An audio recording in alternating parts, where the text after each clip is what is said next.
George is a steamroller who likes to roll along the lane on the island of Sodor. With his big tar-squashing wheel, he can make the road smoother than ever before. He is also known as a backstabbing road hog. Once, he had an opinion on railways, and as a result, he would watch steam engines puff by the track with steel in his eyes. But the thing he didn't like the most was road vehicles getting in his way.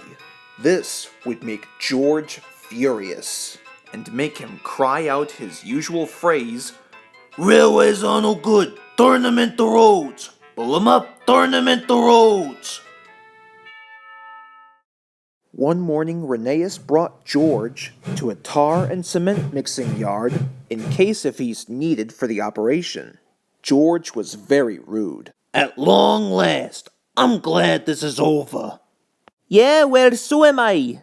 You've been acting like a maniac since we've got here." "Oh, yeah? Well, I'll give you something to complain about." "You know what? I'm out of here." And Rheneas chuffed away. You would think that for 1 minute he would keep his mouth shut, but no! George was fuming. Everything sounded very quiet.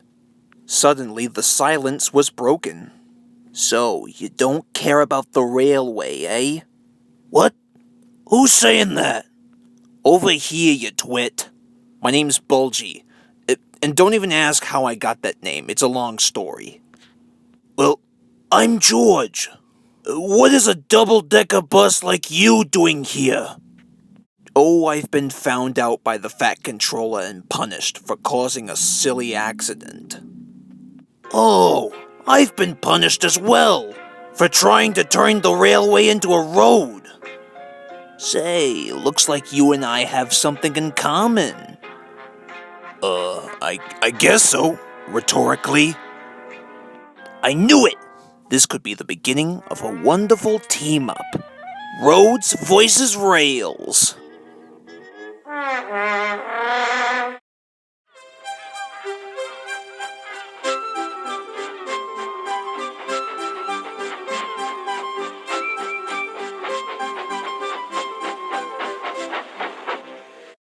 Hey, what's up, Rheneas? You seem glum.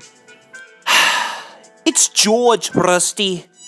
Not only has he returned, but he makes me feel down.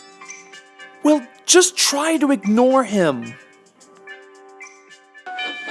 The next day, George and his crew were under construction on a fresh new level crossing, and George was their director. So, what should we do here? Tear it up and tarmac it. Let no puffballs stand in your way.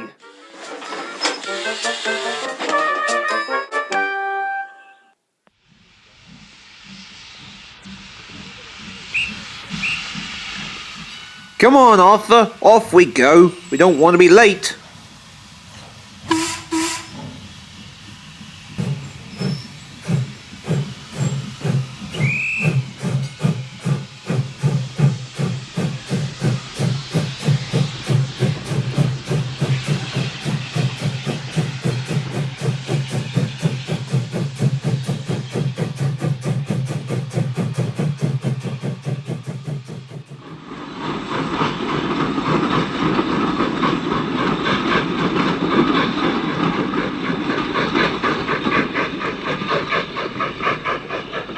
Meanwhile, George and his crew had just finished building the level crossing, but not properly, and George knew it.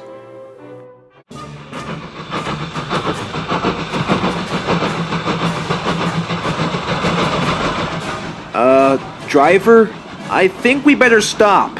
Looks like a bumpy road to me, but it was too late.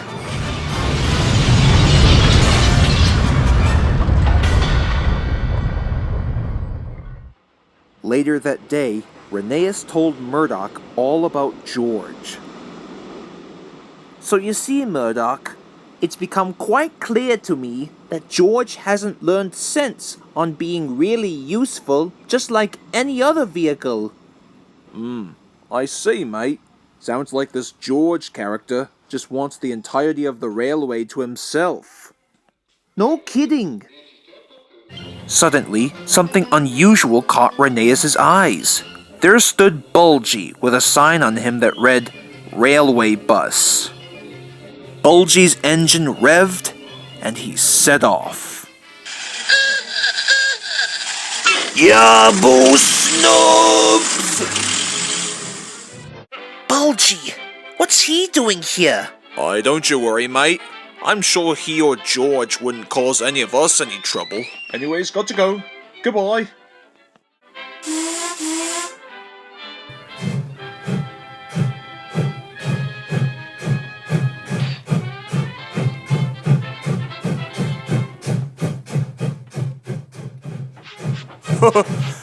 Imagine that, a double-decker bus working with a steamroller. What a joke. Hello? What's this here? Oh dear. Looks like karma has done it again. Soon enough, the Fat Controller was receiving a ton of phone calls. What's this I hear? George and Bulgy working together and tarmacking the railway? Well, okay. Thank you so much. I'll be on my way. Later that day, the Fat Controller came to see George and Bulgy. He was quite annoyed, and his severe speech was brief and blunt. I am most definitely ashamed of you two, tearing up the old rails and building a road in front of the engines. George and Bulgy swallowed. They knew they were in a heap of trouble, and the Fat Controller concluded, For your punishment, you shall provide community service until I can trust you again. Is that clear? Yes, sir, said George.